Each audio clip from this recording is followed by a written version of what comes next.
अश्वत्थामा एक अमर योद्धा और 5000 साल का अंतहीन श्राप।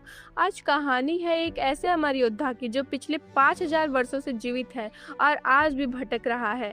एक ऐसी जिंदगी जो वरदान नहीं बल्कि कभी खत्म न होने वाला दर्द है। जन्म और दिव्य शक्ति। अश्वत्थामा कोई साधारण मनुष्य नहीं थे। वे स्वयं भगवान शिव के काल और क्रोध के अंश माने जाते थे। गुरु गुरु द्रोणाचार्य के पुत्र होने के नाते वे शस्त्र विद्या में निपुण थे। उनके माथे पर जन्म से ही एक दिव्य मणि थी जो उनकी भूख, प्यास, थकान और अस्त्र शस्त्रों के भय से मुक्त रखती थी। महाभारत के युद्ध में वे कौरवों के सबसे शक्तिशाली योद्धाओं में से एक थे। प्रतिशोध की ज्वाला और महापाप कहानी में मोड़ तब आया जब पांडवों ने युद्ध में एक रणनीति के तहत उनके पिता द्रोणाचार्य का वध कर दिया।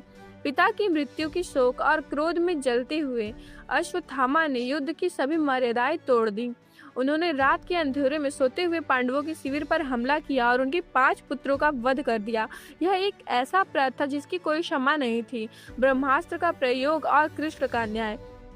जब पांडवों ने अश्वत्थामा को घेरा तो उन्होंने अपनी रक्षा के लिए विनाशकारी ब्रह्मास्त्र छोड़ दिया। क्रोध में अंधे होकर उन्होंने इसका रुख उत्तरा के गर्भ की ओर कर दिया ताकि पांडवों का वंश ही समाप्त हो जाए। तब भगवान कृष्ण ने हस्तक्षेप किया। उन्होंने न केवल गर्भ में पल रहे शिशु की रक्षा की बल्कि अश्वत्थामा को दंड स्वरूप उनके माथे की मणि छीन ली। अनंत काल का श्राप। कृष्ण ने अश्वत्थामा को मृत्यु नहीं बल्कि मृत्यु से भी भयानक श्राप दिया। उन्होंने कहा, तुम अनंत काल तक जीवित रहोगे लेकिन तुम्हारे शरीर पर ऐसे घाव होंगे जो कभी नहीं भरेंगे। तुम इंसानों के बीच तो रहोगे पर तुमसे कोई बात नहीं करेगा और तुम मौत के लिए तरसोगे पर तुम्हें मौत नहीं आएगी। रहस्यमयी उपस्थिति। अर्षिगढ़ और टपकेश्वर माना जाता है कि अश्वत्थामा आज भी हमारे बीच मौजूद है। अर्षिगढ़ किला।